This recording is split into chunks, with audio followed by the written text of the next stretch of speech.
What if discipline wasn't this awful chore? What if it could actually feel automatic, maybe even addictive? Well, today we're going to break down this really cool 4-step identity hack that makes that a reality. So, let me ask you something, and be honest. You've been there, right?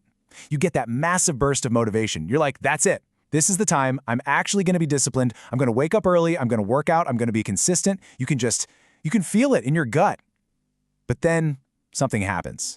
And yup, just like that, after a couple of days, maybe a week if you're lucky, you quit, right? The momentum just evaporates, the old habits sneak back in, and boom, you're right back at square one. It's this super common, super frustrating cycle. Okay, but here's the most important thing I want you to hear today. This is the first big myth we have to just completely bust. The reason this happens, it is not because you're lazy. It's not some kind of moral failing. It's not a lack of character. No.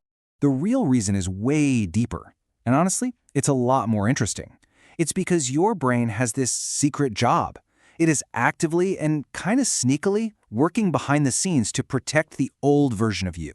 And until you learn how to work with that system instead of fighting against it, discipline is always going to feel like pushing a boulder up a hill. And that brings us right to our first section, the willpower lie. Seriously, this might be the biggest, most damaging myth in the entire world of self-improvement. So let's just debunk it, once and for all. So here's the big showdown, right? The lie that we've all been sold is that discipline is just about having more willpower. Just grit your teeth, push harder. But the truth? It's completely different. Real, lasting discipline isn't about forcing yourself to do something. It's about changing who you are. It's about your identity. Okay, so let's dig into that. Let's talk about this hidden force. We're going to look at your brain's secret job, this powerful, invisible mechanism that's always working in the background, and a lot of the time, it's working against your best intentions. This key idea is called identity protection, and you can basically think of it like your brain's prime directive. Like its number one, non-negotiable job is to make sure your actions, what you do on the outside, always match up with the story you tell yourself on the inside. It's automatic, it's powerful, and man, it is relentless.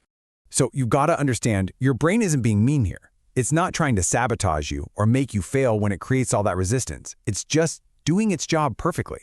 And its job is to protect the identity you've already set up for it. So what kind of identity is your brain actually protecting? Does any of this sound familiar?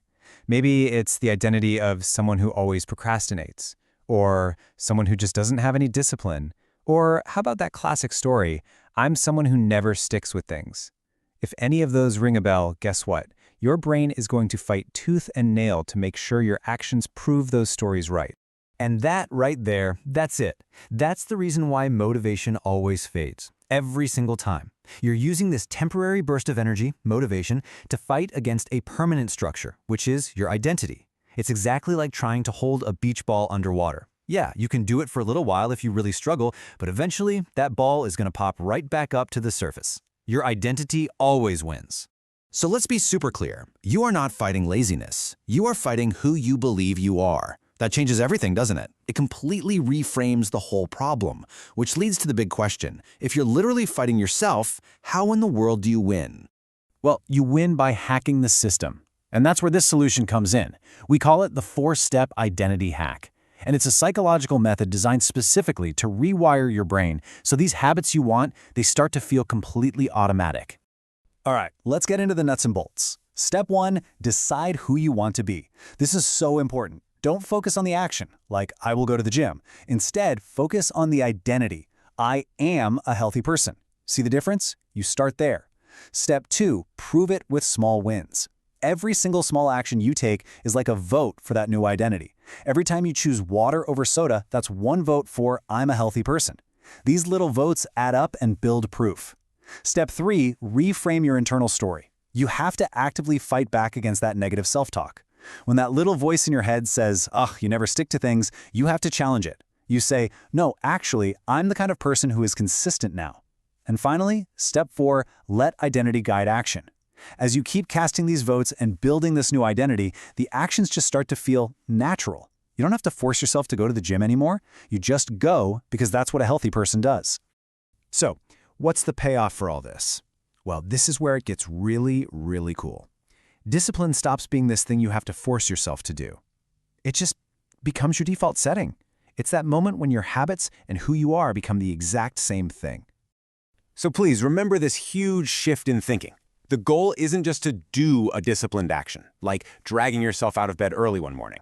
The real goal is to be a disciplined person, a person for whom waking up early is just what they do. It's a natural part of who they are. So look, if you take away only one single thing from all this, let it be this. Identity, not willpower, is the real key. It's the secret to making discipline finally feel effortless. And that leaves us with one last really important question for you. It's not about if you can do this, because you can. It's about how you're going to start. So let me ask you, what version of you, what new identity are you going to start building first?